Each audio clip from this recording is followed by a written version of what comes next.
Sabe aquele tipo de caso que facilmente poderia se tornar um filme muito interessante? Então, o caso de hoje é um desses.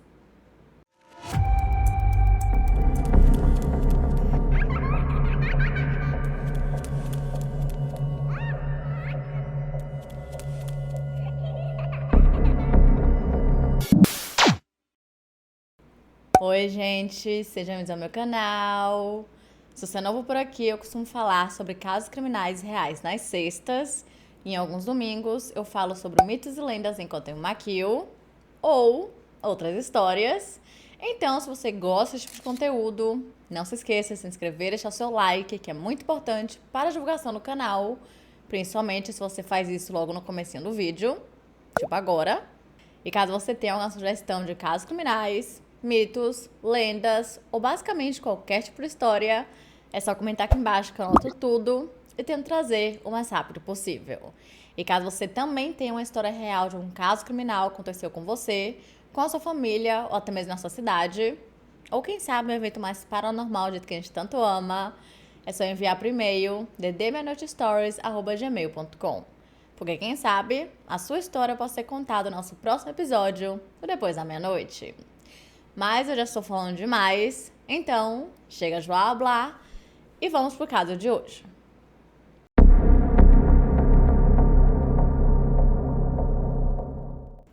Vamos voltar lá para os anos 60, uma década que foi definida por mudanças radicais e revoluções sociais. Podemos dizer que essa década também foi marcada pelo bom e velho rock and roll e transformações culturais e políticas. Mas, no meio de tudo isso, uma história arrepiante se destacou. Um mistério que, de certa forma, apesar de ser solucionado, permanece escondido. Conheçam Sharon Keane, uma dona de casa aparentemente comum, cuja vida deu uma guinada um tanto quanto macabra. Embora ela soubesse muito bem o que queria da vida, os seus métodos estavam longe do ideal. E é com isso que começamos o caso de hoje. Sharon Keane, nascida como Sharon Elizabeth Hall, nasceu no dia 30 de novembro de 1939 na cidade de Independence, em Missouri, e era filha de Eugene e Doris Hall. Apesar de a cidade hoje em dia ser uma das maiores do estado, com mais de 120 mil pessoas, naquela época era bem pequena, com cerca de apenas 16 mil habitantes. E a pequena Sharon sempre soube que ela queria sair dali e se aventurar nesse mundão. Quando ela ainda era criança, a família se mudou para Washington por conta do trabalho do pai na construção civil. Por conta disso, eles conseguiram se sustentar ali na cidade grande por vários anos até, conseguiram ter uma vida boa, uma certa estabilidade. Mas, depois de um tempo, quando Sharon estava com 15 anos de idade, eles tiveram que voltar para Independence. E Sharon não gostou disso nem um pouco. De acordo com relatos, ela era o tipo de estudante mais mediana, que não se esforçava muito nos estudos, mas que conseguia passar sem problema nenhum, porque naquela época, meus amigos, o seu foco maior eram meninos. Aparentemente, ela atraía bastante atenção masculina, mas não apenas por conta da sua beleza ou elegância, mas também pelo fato de ela não se importar nem um pouco em ficar com vários caras ou flertar com quem ela bem quisesse, o que naquela época era considerado como algo imoral. Mas, apesar disso, nenhum dos meninos de Independence atraíam sua atenção porque ela sabia muito bem que nenhum deles poderia lhe fornecer o que ela tanto queria. Um futuro repleto de joias e diamantes, claro. Porém, as coisas mudaram no verão de 1965, quando ela tinha 16 anos de idade. Em um certo dia, ela recebeu um telefonema em sua casa de um homem de 22 anos chamado James A. Keane, que na época estudava na Universidade de Brigham Young, em Utah. Agora, o que um homem dessa idade queria com a jovem de 16 anos, eu realmente não sei. Acontece que os dois tinham se conhecido no dia anterior, na igreja, onde conversaram super brevemente, e depois disso, James ficou bem interessado em Sharon. Então, de alguma forma, ele conseguiu o telefone da sua casa, mas não deve ter sido muito difícil, porque eles moravam em uma cidade pequena, onde todo mundo sabia da existência de todo mundo, né? Não vamos dizer que todo mundo se conhecia, porque acredito que não. E então, quando ele ligou para convidá-la para sair, Sharon não pensou duas vezes e aceitou. E depois disso, é história. eles se apaixonaram e começaram a se ver com bastante frequência. Para Sharon, James era sua passagem de ida para uma vida melhor. Com o passar dos dias ali no verão, eles conversando bastante e aparentemente se divertindo bastante, Sharon percebeu que existia um pequeno problema. Eventualmente, James teria que voltar para a faculdade, em Utah, e ela tinha um certo medo de que ele acabasse se interessando por alguém da idade dele e decidisse terminar o lance/relacionamento que eles tinham. E ela pensava isso porque eles tinham muitas diferenças, além da enorme diferença de idade. Enquanto Sharon era uma pessoa extremamente independente, que fazia o que bem quisesse, na hora que quisesse, James não era assim. Ele era um mormon e era extremamente devoto com sua religião. Ou seja, algumas coisas que Sharon fazia iam diretamente contra as suas crenças. A chance real de que aquilo que eles tinham se tornasse algo mais sério realmente era bem pequena. Quando James voltou para a faculdade, eles continuaram trocando bastante cartas, que era algo que ele havia prometido que iria conseguir fazer. E então, pouco tempo depois, Sharon lhe deu uma grande notícia. Ela estava grávida. Na carta, ela disse que ele tinha sido o primeiro homem que ela havia se entregado completamente, tido relações íntimas, e que daquilo tinha sido gerado um bebê. Mas ela também disse que não era para ele se preocupar, não era para ele abandonar os estudos e que era para ele seguir os seus grandes sonhos, porque toda vez que ela olhasse para o seu filho, ela se lembraria do homem que ela tanto amou. Só que para James não existia uma outra opção. Como eu falei, ele levava sua religião muito a sério. Então, a única coisa na cabeça dele que ele podia fazer era trancar a universidade e voltar para Independence, para então cuidar tanto dela quanto do seu filho. Só que o que acontece? Nessa época em que eles ficaram separados, ela lá e ele cá, ele percebeu que ele não a amava e, na verdade, ele estava preparadíssimo para terminar o relacionamento/lance que eles tinham, só que agora eles teriam que se casar. E isso era o certo tanto para a religião dele quanto para a época. Não existia a possibilidade de eles ficarem separados cuidando do filho, porque praticamente isso seria uma grande de uma polêmica e um grande de um absurdo. Então, no dia 18 de outubro de 1956, os dois casaram. Uma coisa curiosa é que na certidão de casamento deles dizia que Sharon tinha 18 anos e já era viúva, sendo que nenhum dos dois era verdade, mas parece que ela costumava dizer a todo mundo que, na época em que morou com a família em Washington, ela era casada com um homem que acabou morrendo em um trágico acidente. Mais tarde, ela se recusou a falar sobre isso, então não sabemos o porquê que ela decidiu mentir, mas acredita-se que era porque ela queria aparentar ter uma vida mais emocionante do que ela realmente tinha. E em relação à mentira que ela havia dito para James, dizendo na carta que ele era o único homem que ela havia se dado completamente, ela mais tarde usou essa informação para dizer o quão idiota ele era por não perceber a diferença, porque eventualmente ele acabou descobrindo. Após o casamento, o casal se mudou para Utah para que James terminasse os seus estudos, e pouco tempo depois, quando Sharon se filiou à Igreja de Jesus Cristo dos Santos dos Últimos Dias, eles tiveram um segundo casamento mais formal, que aconteceu no Templo de Salt Lake, em Salt Lake City. A esse ponto, Sharon estava nas nuvens.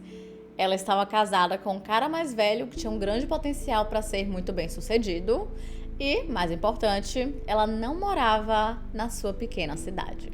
Mas, como tudo que é bom dura pouco, foi exatamente isso que aconteceu. Após o fim do semestre, em outono, James decidiu trancar a faculdade novamente e então eles voltaram para Independence, onde ele conseguiu trabalho como engenheiro elétrico em uma empresa chamada Bendix Aviation, para que fosse ali uma forma de ele conseguir dinheiro para que mais tarde eu conseguisse sustentar a família. E é aqui que entra um outro problema. O filho nunca nasceu. Aparentemente, Sharon acabou sofrendo um aborto espontâneo, e eu digo aparentemente porque acontece que Sharon Keane é conhecida por mentir muito. Muitos acreditam que ela não ficou grávida em momento nenhum e que ela só usou isso apenas para fazer com que James ficasse com ela, mas o que ela não imaginava era que eles acabariam voltando para o lugar que ela tanto odiava. Mas, independente disso, pouco tempo depois ela realmente ficou grávida e deu à luz a sua primeira filha, chamada Dana, e depois deu à luz a seu segundo e último, chamado Troy. Em relação à criação dos filhos, podemos dizer que Sharon e James eram perfeitos juntos, eles realmente eram pais incríveis, mas não podemos dizer o mesmo sobre o relacionamento dos dois. O casamento foi marcado por brigas constantes e Sharon reclamava de absolutamente tudo. Na época, a família morava em um bangalô que ficava ao lado da casa dos pais de James, só que Sharon não gostava daquilo porque ela queria uma vida muito mais luxuosa e muito mais sofisticada, só que ao mesmo tempo ela também não fazia nada para que isso melhorasse. Ela não trabalhava e ela não estava nem um pouco interessada nisso. Enquanto o pobre do coitado de James estava trabalhando das 3:30 da tarde até meia-noite e constantemente fazia horas extras apenas para conseguir um dinheirinho a mais. Tá bom, só para não dizer que ela nunca trabalhava, teve um momento em que sim, ela trabalhou, mas não pensem que o dinheiro que ela ganhava era para a família, porque não. Para Sharon, o dinheiro que ela ganhava era apenas dela, mas o que James ganhava era de todos, de todo mundo, mas muito mais dela também. Finalmente, em 1958, James conseguiu juntar dinheiro suficiente para comprar um terreno em Ellswood Meadows e então ele construiu uma casa no estilo rancho. Mas ainda não era o suficiente para Sharon. Além da nova casa, ela queria novos móveis, novos eletrodomésticos e basicamente tudo tinha que ser novo e caro. Obviamente, isso acabou gerando mais brigas e mais discussões, mas nessa briga em específico, quem ganhou foi James e eles acabaram ficando com os móveis antigos. E para Sharon isso era um grande problema. Ela estava começando a perceber que o seu marido não era mais tão manipulável como era antigamente e ela não gostava disso nem um pouco. Então, ao invés de resolver os seus problemas com o marido, ela decidiu que precisava de um novo projeto. Uma outra pessoa que lhe mimasse do jeito que ela queria ser mimada. E para isso, ela reacendeu ali o fogo da paixão que ela teve lá no ensino médio com um homem chamado John Bowdes. Enquanto James estava no trabalho, Sharon estava trabalhando John.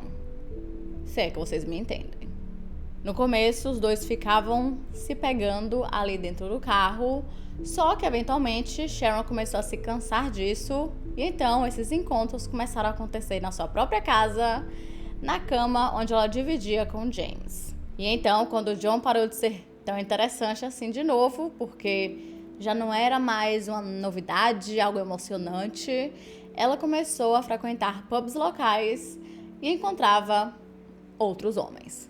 Com esse novo hobby, entre muitas aspas, ela começou também a negligenciar todas as outras coisas, como, por exemplo, os afazeres que ela tinha para fazer dentro de casa. Então, a casa ficava o puro suco do caos, completamente bagunçada, com brinquedos jogados e roupas jogadas por todos os cantos. E quando James chegava no fim do dia, quer dizer, no fim da noite, porque ele chegava meia-noite em casa, ele se deparava com aquilo. E até mesmo os filhos estavam sendo negligenciados porque eles passavam dias e dias com as mesmas roupas. Mas, quando o James brigava com ela por conta disso, ela dizia que ela trabalhava o dia inteiro e que cuidava dos filhos e que ela não tinha como ser uma super mulher e fazer tudo. Só que o James sabia que ela saía do trabalho às 5:30, então o que ela estava fazendo no resto do tempo? Obviamente, fazer os afazeres da casa e cuidar dos filhos é uma obrigação dos dois, mas nós sabemos que ela não estava fazendo nem o mínimo e que todo o tempo livre que ela tinha, ela estava se encontrando com outros homens. Pelo menos, uma coisa que James não sabia era que Sharon havia contratado uma babá para ficar de olho nas crianças quando ela não estava em casa, mas era apenas isso, olhar as crianças, não tinha nenhum trabalho a mais, era basicamente certificar que elas estavam respirando e sendo alimentadas. E nos dias que a babá não podia ir, Sharon ia para casa e chamava John Bowdes para fazer uma pequena visita. Após um tempo, vivendo nessa situação terrível, onde ele pagava por tudo, a casa vivia um caos e a sua esposa estava 100% nem aí, James começou a considerar ali a possibilidade de divórcio. E para fortalecer essa ideia ainda mais na sua mente, os vizinhos começaram a lhe contar sobre as visitas que Sharon vivia recebendo de vários homens completamente desconhecidos que iam até sua casa e ficavam lá dentro por algumas horas. Então, não demorou muito tempo até que ele somasse 2 mais 2 e visse que o resultado era 4. Mas, antes de conversar com Sharon sobre tudo isso, ele conversou com seus pais e, embora eles não gostassem dela, querendo ou não, os dois ainda tinham filhos juntos e eles achavam que o certo seria tentar resolver as coisas e continuar no relacionamento. Além do fato de que o divórcio ia contra a religião deles naquela época. E foi isso o que ele fez. A mãe de James também decidiu conversar com Sharon para ver se ela conseguia apaziguar a situação, só que digamos que isso não deu muito certo. Durante toda a conversa, Sharon ficou colocando a culpa nela, dizendo que se ela não tivesse mimado tanto o filho, ele teria se tornado um homem adequado.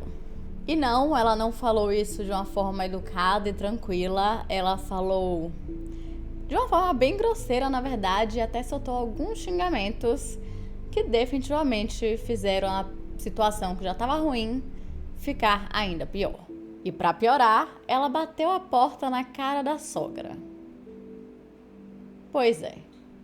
E a esse ponto ela sabia muito bem que em breve ela teria outra briga com James, porque a sua sogra com certeza iria contar tudo o que tinha acabado de acontecer e a forma terrível que ela havia sido tratada. No dia 18 de março de 1960, ela decidiu aceitar o divórcio, mas tinha uma condição. Ela só assinaria os papéis se pudesse ficar com a casa, com a custódia de Dana e se James lhe pagasse $1.000 todos os meses até que ela encontrasse um bom emprego. Mas ele achou aquilo um grande absurdo por um bom emprego. Mas, obviamente, ele achou aquilo um grande absurdo. Ele não queria dar dinheiro a ela e muito menos separar as duas crianças, o que é super compreensível. Mas isso só fez com que James acabasse brigando com seu pai. Acontece que o seu pai disse que todo mundo havia avisado a ele sobre Sharon e que ninguém gostava dela, que ninguém queria que eles se casassem, mas ele não ouviu ninguém, se casou mesmo assim e agora ele meio que teve o que merecia. E o seu pai também não concordava com o divórcio e achava que eles deveriam sim ficar juntos e casados apenas por conta das crianças. No mesmo dia, ao voltar para casa, James e Sharon brigaram por conta das mesmas coisas, nada de novo. Então, James saiu para deixar os filhos na casa da babá e foi para o trabalho. Mais tarde, Sharon esqueceu de pegar os filhos porque ela estava muito ocupada com John Boldes. No dia seguinte, dia 19 de março, tudo começou normalmente. Sharon acordou, preparou a comida, o café da manhã para as crianças e depois acordou James para que ele também começasse o seu dia. Então, ao sair da cama, ele foi tomar banho antes de começar a ir para o seu hobby preferido, que era cuidar da sua coleção de armas. Em um certo momento, enquanto ele estava fazendo isso, acredito que limpando uma de suas armas, Dana, que estava com apenas 2 anos de idade, também estava brincando com a pistola de brinquedo que ela tinha. Então, ela se aproximou do pai, apontou a arma falsa para ele e gritou "Bang!". E nessa hora, Sharon, que estava observando toda a situação, teve algumas ideias não tão legais assim. Mais tarde, James foi em Kansas City e voltou por volta das 2 horas da tarde, porque ele e Sharon tinham combinado de irem jantar com alguns amigos da igreja e ele queria tirar um cochilo antes de saírem. E antes de dormir, ele pediu que ela o acordasse às 5h30. Perto desse horário, ela decidiu tomar um banho para começar a se arrumar. Porém, pouco tempo depois, ela ouviu um barulho muito alto. Assustada, ela saiu do banheiro e encontrou James deitado na cama em uma poça do seu próprio sangue. Desesperada, ela ligou para o pai de James para informar o que havia acontecido e depois ligou para a polícia e disse que o seu marido estava tendo um ataque cardíaco. Agora, por que ela disse isso, ao invés de dizer que ele havia levado um tiro ou qualquer outra coisa, realmente não sabemos. Afinal, ambos são completamente diferentes. Quando a ambulância chegou no local, surpreendentemente, James ainda tinha um pulso, então ele foi levado para o hospital, mas, infelizmente, pouco tempo depois ele acabou morrendo. Enquanto isso, de volta na casa, a polícia estava conversando com Sharon para tentar entender o que tinha acontecido, e foi nesse momento que ela disse que a sua filha de 2 anos de idade, Dana, tinha atirado no pai. De acordo com ela, quando ela estava no banheiro, ela ouviu sua filha perguntando pro pai como que aquilo funcionava, provavelmente se referindo à arma, e logo em seguida, ela ouviu o barulho do tiro. Ela também chegou a dizer que tinha colocado a filha no cercadinho, como ela sempre fazia, mas que ela devia ter saído sozinha. E para provar o seu ponto, vendo que os policiais estavam, desconfiados daquela história, né, porque realmente é uma história muito da doida, ela chegou, colocou Dana no cercadinho e na mesma hora a filha saiu e correu até os braços da mãe. De acordo com todo mundo que estava presente no local, ela realmente parecia estar triste e desesperada com a situação, com o fato do marido estar morto. Porém, muitos acreditam que ela não estava chorando por conta disso, e sim porque ela sabia que estava traumatizando a sua filha pelo resto da vida, porque ela cresceria acreditando que ela havia matado o próprio pai. Obviamente, os detetives acharam aquela história toda muito esquisita, estranha, suspeita e um tanto quanto conveniente. Então, eles chegaram a conversar com a própria Dana, o que é bem interessante considerando que ela tinha apenas 2 anos de idade. E eles chegaram a fazer um teste para ver se ela realmente seria capaz de segurar uma arma e puxar o gatilho. E sim, ela era. Só para vocês terem noção, ela chegou até mesmo a tirar a trava de segurança. Então, com base nisso e com base na falta de evidências que os detetives tinham contra a Sharon, o caso foi encerrado e foi considerado como um trágico acidente. E adivinha o que James Kinney havia feito pouquíssimo tempo antes da sua morte? Se você disse apólice de seguro de vida, você acertou. E com isso, cerca de um mês após o funeral, Sharon pegou o dinheiro, que era cerca de $29 mil, que hoje em dia seria cerca de $230 mil, e lá foi ela comprar um belo de um carro. O seu grande sonho era ter um Ford Thunderbird azul, e foi exatamente esse modelo que ela escolheu. Sharon era o tipo de pessoa que adorava chamar atenção, e podemos dizer que esse modelo de carro era perfeito para isso. Destacava ali a sua personalidade, podemos dizer assim. No dia em que Sharon comprou o carro, ela foi atendida por um homem musculoso, bonitão, um gatão chamado Walter Jones. Então, ela saiu lá da concessionária com o novo carro e o novo namorado. Mas tinha um pequeno problema. Walter era casado e tinha 2 filhos. A sua esposa se chamava Patricia Jones e os dois se conheceram no ensino médio. Depois da escola, ele se alistou ao exército e os dois moraram na costa oeste, mas após ser dispensado dos seus serviços, eles se estabeleceram na pequena cidade de Independence, onde passaram a criar os seus filhos e se estabeleceram na vida suburbana. A história deles poderia facilmente ser aquelas que tem um final feliz, super alegre, onde o casal do ensino médio se casou e viveu felizes para sempre. Mas isso não poderia acontecer porque Walter era um traíra. E não, Sharon não foi a primeira. Durante os seus anos como vendedor de carro, ele começou a chegar em casa cada vez mais tarde, quando ele voltava. E após 5 anos de casamento, em 1960, Patricia estava já de saco cheio, ela não aguentava mais aquela situação. E ela dizia que iria abandoná-lo, mas infelizmente isso nunca acontecia. No final, ele sempre pedia desculpas, ela sempre aceitava e ele prometia mudar de vida.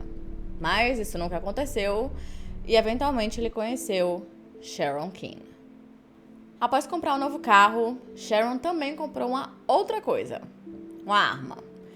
Como o departamento de xerife ficou com a arma de James, ela decidiu que ela queria ter uma outra ali, igualzinha, para se proteger. Na verdade, ela não comprou a arma, ela pediu que um amigo fosse comprar para ela, e quando ela descobriu que a pistola tinha sido registrada no seu nome, ela ficou furiosa, pistola da vida, e pediu que ele fosse até a loja e colocasse no nome dele. E como ele não achou nada demais com aquele pedido um tanto quanto estranho, foi exatamente isso que ele fez. No dia 15 de maio, Sharon e Walter Jones passaram a noite juntos e depois de terem ali um momento romântico, Sharon pediu que ele viajasse para Everett, em Washington, com ela, para que eles passassem ali 2 semanas de férias, ficassem juntos por um tempo maior, sem se preocuparem em outras pessoas verem e descobrirem que eles estavam tendo um caso. Só que como Walter era casado, obviamente não tinha como ele ficar 2 semanas longe de casa sem que começasse ali a levantar algumas bandeiras. Então, ele disse que não. Mas, mesmo assim, Sharon decidiu ir. Ela queria tirar umas férias, dar uma divertida, né? Relaxar um pouco. E então ela deixou os filhos com os pais de James. E quando voltou, ela ligou para Walter e disse que tinha uma notícia incrível para lhe contar. Só que o que acontece? Enquanto ela estava longe, durante essas 2 semanas, Walter começou a pensar, né? Contar ali seus botões. E ele percebeu que ele não estava apaixonado por Sharon e que ele queria continuar no seu casamento. Ele amava sua esposa, apesar de traí-la o tempo inteiro. E decidiu que iria terminar o caso, mas não viu problema nenhum em vê-la pela última vez. Ao chegar na casa de Sharon, eles fizeram uns negocinhos, uma safadeza. E então, por volta ali das 11h30 da noite, ele disse que iria embora. E então, quando ele ia terminar tudo, Sharon lhe deu a grande notícia. Ela estava grávida. Enquanto Sharon contava isso super feliz, animada e sonhando com a vida deles juntos, Walter estava surtando e a sua reação definitivamente não foi o que ela esperava. Ao invés de ficar feliz com ela ou demonstrar algum interesse, ele ficou com muita raiva e disse que era impossível que ela soubesse que a criança era dele, porque ela saía com muitos homens diferentes e que não iria deixar a sua esposa para uma mulher como ela. Ele disse isso. Obviamente, eles começaram a brigar feio e no final, Sharon disse que iria contar tudo para a esposa dele. No dia seguinte, Sharon ligou para o trabalho de Patricia e disse para ela que Walter estava tendo um caso com a sua irmã, que no caso não existia, e perguntou se elas poderiam se encontrar pessoalmente para que elas conversassem melhor sobre isso. No dia 26 de maio, por volta das 5h25 da tarde, um de seus colegas de trabalho a levou até o estacionamento de uma loja de antiguidades, onde eles viram a mulher sentada sozinha em um Dodge DeSoto de 1967, usando um cachecol e óculos escuros enormes. Ao ver aquilo, o seu colega de trabalho ficou super preocupado e pediu que ela não entrasse no carro e que fosse conversar com Walter mais tarde, que com certeza ele iria contar a verdade, iria fazer tudo aquilo de sempre, pedir desculpas, enfim. Mas ela disse que não tinha motivo para ele se preocupar, então ele entrou no carro com a mulher misteriosa, que nós sabemos que era Sharon Keene. Enquanto dirigia, ela contou tudo sobre o caso para Patricia, ainda dizendo que a amante era sua irmã imaginária, até que elas pararam em uma rua de terra que ficava em frente a uma fazenda abandonada. Aparentemente, ela disse a Patricia que ali elas conseguiriam ver Walter no ato, considerando que aquele local específico era conhecido por ser o local onde a galera ia se dar uns pegas. Mas, assim que elas saíram do carro, ela contou toda a verdade e disse que ela era a amante. E antes mesmo que a pobre da coitada da Patricia conseguisse assimilar toda aquela situação, Sharon tirou o cachecol, tirou o óculos, pegou a arma da sua bolsa e apontou para ela enquanto dizia que ela estava grávida e que ela queria começar uma vida com Walter, mas que o seu casamento estava impedindo que ele continuasse com ela. E para finalizar com chave de ouro, ela disse a Patricia, ela pediu a Patricia que desse o divórcio para Walter para que ele ficasse livre para se casar novamente. Só que a resposta que ela deu não foi o que Sharon esperava. Ao invés disso, Patricia disse que não poderia desistir de Walter porque tanto ela quanto seus filhos o amavam e precisavam dele. E com isso, sem dizer absolutamente nada, Sharon lhe deu um tiro no pescoço. Mas, como ela não morreu na mesma hora, Sharon atirou mais 2 vezes e na hora que iria atirar a quarta, a arma emperrou e após ver o que tinha de errado, deu o 4º e último tiro em Patricia Jones. Como se tudo aquilo não fosse suficiente, após matar uma mulher completamente inocente que nunca havia feito nada de errado para ela ou para qualquer pessoa, Sharon decidiu rasgar suas roupas para parecer que, antes do assassinato, Patricia havia sido abusada sexualmente. Então, antes de ir embora, ela pegou todos os cartuchos de bala para que nada fosse encontrado e não pudesse ser ligado a ela mais tarde, e foi embora como se nada tivesse acontecido. Para ela, era apenas mais um dia normal na semana. Mais tarde, naquela noite, após sair do trabalho, Walter pegou os filhos na casa da babá. Então, ele voltou para casa e esperou sua esposa para que eles pudessem jantar juntos. Mas o tempo foi passando e os minutos se tornaram horas. Então, Walter começou a ficar super preocupado e ligou para um amigo de trabalho de Patricia, que no caso tinha sido exatamente o colega que havia deixado no estacionamento da loja de antiguidades, onde ela se encontrou com a tal mulher misteriosa, e o nome dele era Robert Hurst. Ele contou tudo para Walter, dizendo sobre toda aquela situação e o quão estranho ele tinha achado tudo aquilo. Na mesma hora, Walter ligou diretamente para Sharon, porque ele sabia que essa mulher tinha que ser ela, não existia nenhuma outra opção de ser uma outra pessoa.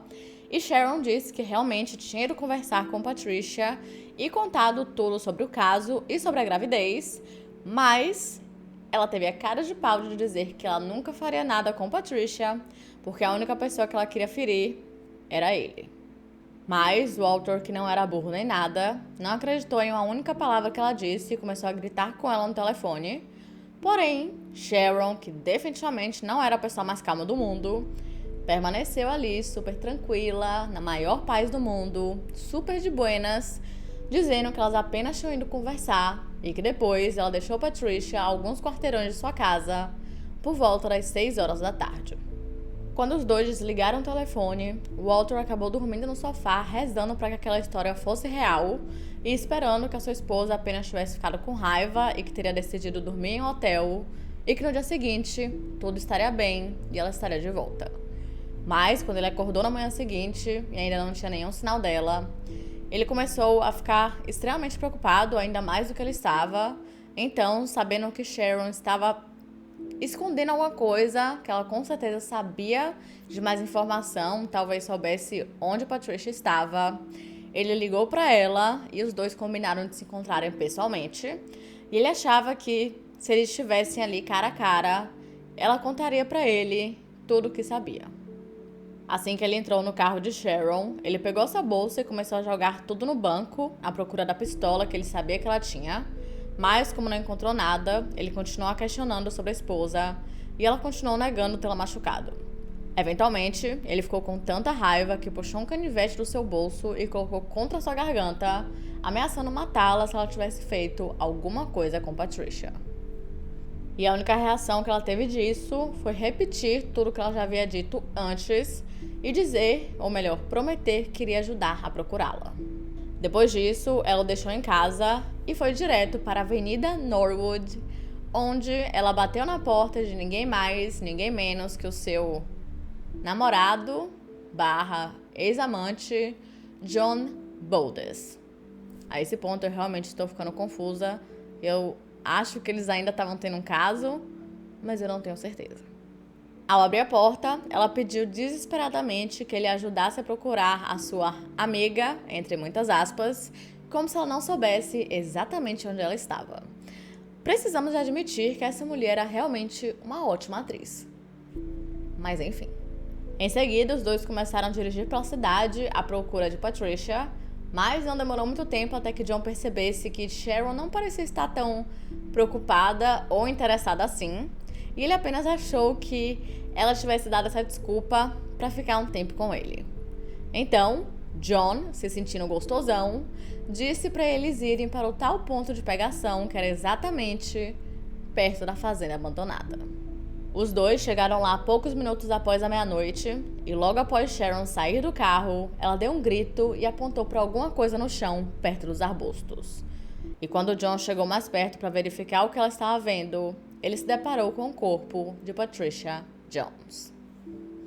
Se a gente parar um pouquinho para pensar, é bem provável que Sharon soubesse exatamente que John pensaria aquilo e queria sugerir que eles fossem para o ponto de pegação, considerando que era um local onde eles costumavam ir com bastante frequência, pelo menos na época em que James Skinner estava vivo. E dessa forma, ele seria a pessoa que teria indicado o local e não ela, porque se fosse ela, seria ainda muito mais esquisito que ela fosse a última pessoa a ver Patricia viva e a primeira a vê-la morta. Após a descoberta, John ficou chocado e disse que eles precisavam ligar para a polícia o mais rápido possível, mas Sharon pediu que ele a levasse em casa primeiro, porque ela sabia que se a polícia chegasse ali e ela estivesse lá também, não ficaria assim tão legal para ela. E apesar de sim ter achado um pouco estranho, ele concordou e a deixou em casa. Um tempo depois, os policiais chegaram no local e não demorou muito tempo até que John ficasse completamente nervoso e admitisse que não estava sozinho no momento em que encontrou o corpo e que a mulher com quem ele estava se chamava Sharon Keene.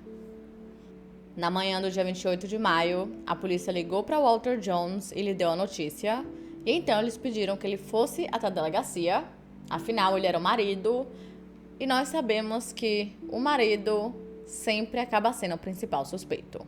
Mas assim que ele chegou lá, ele começou a falar tudo sobre Sharon, desde o caso até a gravidez, até o momento que ele sabia que ela tinha sido a última pessoa a ver Patricia viva. E obviamente a polícia ficou tipo, interessante, porque eles já tinham ouvido o nome de Sharon anteriormente e eles sabiam que ela estava no momento em que o corpo foi encontrado. Eles também perguntaram se Walter conhecia John Boldes e ele disse que era o namorado de Sharon. No fim, ambos os homens deram as suas declarações por escrito e concordaram em fazer o teste de polígrafo, onde ambos passaram sem problema nenhum. Já Sharon, por outro lado, apesar de ter concordado em dar uma declaração oral, se recusou a assinar qualquer coisa e a fazer o teste. Mesmo que a esse ponto não existisse nada, nenhuma evidência, nenhuma prova de que ela era responsável pelo crime, além das circunstâncias ali um tanto quanto esquisitas, eles acreditavam que eles tinham o suficiente para que ela fosse presa, e foi exatamente isso que aconteceu no dia 31 de maio de 1960. Enquanto isso, os investigadores voltaram até a cena do crime para ver se conseguiam encontrar a arma utilizada para matar Patricia Jones, e não demorou muito tempo até que encontrassem uma bala de calibre 22 que estava enterrada onde seu corpo havia sido encontrado.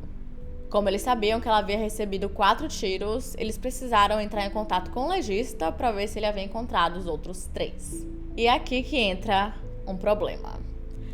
O legista achou que apenas uma bala seria o suficiente, então ele só coletou uma e então liberou o corpo para ser enterrado.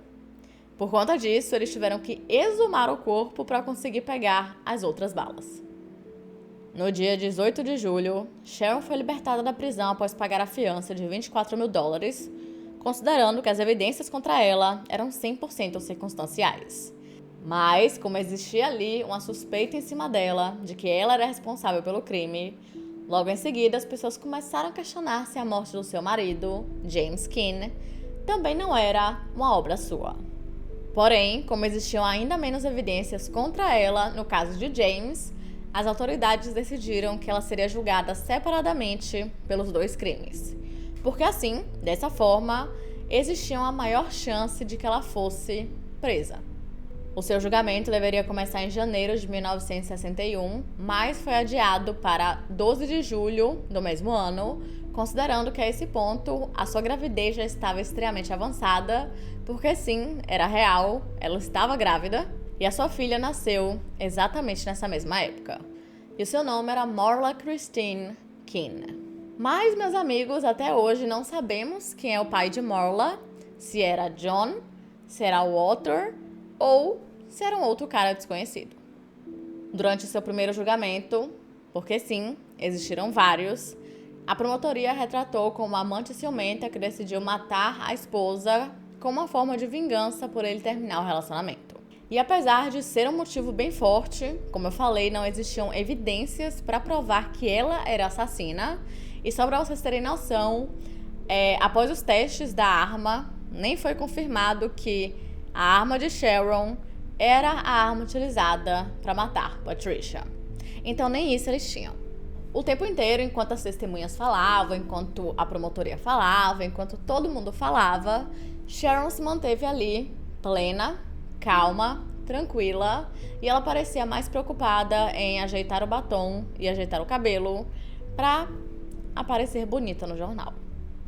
Ao fim do julgamento, mesmo que existisse um motivo plausível e que ela tivesse encontrado o corpo e tivesse uma arma, o júri sentiu que existiam muitos buracos que não estavam sendo preenchidos com provas concretas, e após 1h30 de deliberação, Sharon Keane foi considerada inocente do assassinato de Patricia Jones.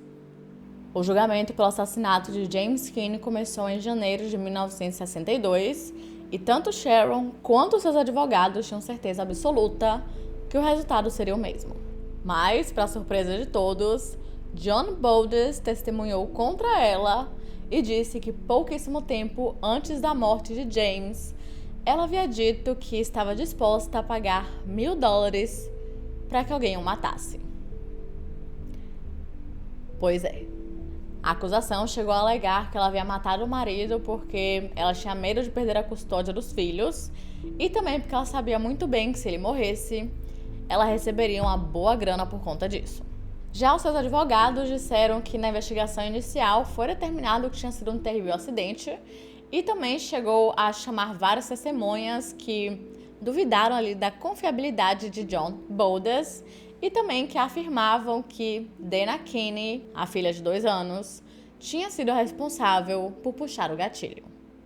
Mas dessa vez o júri não se convenceu e após 5h30 de deliberação, eles a declararam culpada e 3 meses depois, Sharon Keane foi condenada à prisão perpétua e enviada para o reformatório para mulheres do Missouri. Mas calma, se vocês acham que esse é o fim, vocês estão muito enganados. Após a sua prisão, seus advogados recorreram à sua condenação e disseram que ela havia sido condenada por base em rumores e suposições e não por conta de evidências concretas que dissessem que ela era responsável. E isso realmente funcionou porque a Suprema Corte anulou a sua condenação e eles ordenaram que fosse feito um novo julgamento. O segundo julgamento pela morte de James começou no dia 24 de março de 1964, mas terminou com a sua anulação e um terceiro julgamento foi feito. Ele começou em junho daquele mesmo ano e novamente foi anulado. Isso porque o júri não chegou a uma decisão unânime e o quarto julgamento foi marcado para outubro. Porém, na época em que ele deveria acontecer, Sharon estava livre, pois ela pagou a sua fiança e ela decidiu fazer uma viagem para o México em setembro. Nessa viagem, ela foi com seu novo namorado, que era um homem chamado Francis Samuel Puglisi, e apesar de ela poder sair do país, ela precisava de uma permissão por escrito para isso, o que, obviamente, ela nem se deu ao trabalho de pedir. Então, ela viajou com o nome de Jeanette Puglisi. Ao chegarem no local, eles se registraram em um hotel como marido e mulher, e pouco tempo depois, Sharon disse que não se sentia segura naquele país, e então ela decidiu comprar uma arma, mesmo que eles já tivessem várias armas no hotel. Eventualmente, os dois acabaram ficando doentes, eles ficaram com intoxicação alimentar, e quando Sharon pediu para que Francis saísse para comprar remédio, ele se recusou porque estava muito doente, não conseguia praticamente levantar da cama, e então ela decidiu sair sozinha. Mas quando ela chegou na farmácia, estava fechada, e então ela viu que tinha um hotel assim do lado, chamado Hotel Del Prado, e decidiu entrar lá, pegar um copo de água para ver se melhorava um pouco, e foi lá onde ela conheceu um outro homem. Dessa vez, ele se chamava Francisco Paredes Ordóñez. Imediatamente, eles começaram a conversar e se deram super bem, era fofoca pra cá, fofoca pra lá, e no fim decidiram dar um passeio, e esse passeio terminou no quarto do hotel dele, no Hotel Lavada. Em uma outra ocasião, qualquer outra ocasião, Sharon super aceitaria ficar com ele, não tinha problema nenhum com isso, mas naquele dia ela estava muito doente, então ela realmente não conseguia fazer nada, e então ela decidiu ficar mais tranquila. Quer dizer, mais ou menos. Sharon, sendo Sharon, ela queria tirar um certo proveito daquela situação, então ela queria que o homem acabasse caindo no sono ou ficasse distraído, então ela pegaria sua carteira, pegaria dinheiro, roubaria algumas coisas e então iria embora. Mas o plano deu completamente errado. Assim que eles entraram no quarto do hotel, as coisas saíram do controle. Parece que Francis começou a tirar roupa e meio que se forçar nela para ter relações íntimas. E então, de acordo com Sharon, como uma forma de defesa, ela pegou a arma que estava dentro da sua bolsa e deu um tiro nele. E antes mesmo que ela pudesse fugir, a polícia chegou e ela foi presa por assassinato. Ela até tentou dizer que apenas estava tentando se proteger, mas as autoridades não acreditaram muito nela e eles tinham certeza absoluta que ela tinha ido até o quarto com ele, já na intenção de roubá-lo, mas como ele a pegou no flagra, ela decidiu lhe matar. Depois disso, o quarto em que ela e Francis estavam chegou a ser revistado e adivinha? A arma que havia sido utilizada para matar Patricia Jones foi encontrada. Mas, como ela já tinha sido absolvida desse crime, não tinha mais nada que pudesse ser feito e ela não podia ser julgada novamente. Enquanto Francis foi acusado de entrar ilegalmente no país e portar uma arma sem licença, e por conta disso foi deportado para os Estados Unidos, Sharon foi condenada pelo assassinato de Francisco Paredes Ordóñez no dia 18 de outubro de 1965 e foi condenada a 10 anos em uma prisão mexicana. Ela até tentou recorrer à sua condenação, só que isso só fez com que a sentença aumentasse para 13 anos. E logo depois ela ficou conhecida como La Pistoleira. Então é isso. Fim. Mentira. Pelos próximos 4 anos, Sharon cumpriu sua sentença normalmente, mas no dia 7 de dezembro de 1969, ela simplesmente desapareceu. Por volta das 5 horas da tarde daquele dia, foi feita uma chamada para ver se estava todo mundo presente, mas ela não estava. Porém, a sua falta de presença, o seu sumiço, só foi percebido muito mais tarde em uma outra chamada. Várias horas depois, a prisão finalmente decidiu relatar o seu desaparecimento para a polícia da cidade do México e imediatamente foi feita uma enorme caçada humana, mas ela nunca foi encontrada. Muitos acreditam que de alguma forma ela conseguiu subornar os guardas, principalmente porque naquele dia, praticamente na exata hora que ela teria fugido, teve um blackout um tanto quanto esquisito. E pouco tempo depois também foi descoberto que a prisão era bem negligente, eles estavam nem aí pra nada, e os guardas também estavam nem aí pra nada e tinha muito menos do que deveria ter. Um tempo depois, a mídia também surgiu com algumas outras teorias do que teria acontecido com Sharon Keene. Muitos acreditam que ela teria se envolvido romanticamente com um dos guardas, outros acreditam que a sua mãe teria lhe ajudado de alguma forma, enquanto outros ainda acreditam que ela tinha conseguido se disfarçar de guarda e então sair sem que ninguém percebesse. E também tem a teoria de que a família de Francisco Paredes Ordóñez tenha ajudado a sair da prisão apenas para matá-la como vingança. Mas comentem aqui embaixo a teoria de vocês. A busca por Sharon Keene durou apenas 11 dias e até hoje ninguém sabe exatamente o que aconteceu com ela. E ela é a pessoa que tem um mandado de prisão por assassinato mais longo da história de Kansas City. E é isso. Esse foi o caso de hoje. Não se esqueçam de se inscreverem e deixarem o seu like, que é muito importante para a divulgação do canal. E se vocês têm alguma sugestão de casos criminais, mitos, lendas ou basicamente qualquer tipo de história, é só comentar aqui embaixo que eu anoto tudo e tento trazer o mais rápido possível. E caso você também tenha uma história real de algum caso criminal que aconteceu com você, com a sua família ou até mesmo na sua cidade, ou quem sabe um evento mais paranormal, do jeito que a gente tanto ama, é só enviar por e-mail ddmeanoitestories@gmail.com. Porque quem sabe a sua história pode ser contada no nosso próximo episódio, depois da meia-noite. Então é isso, até domingo!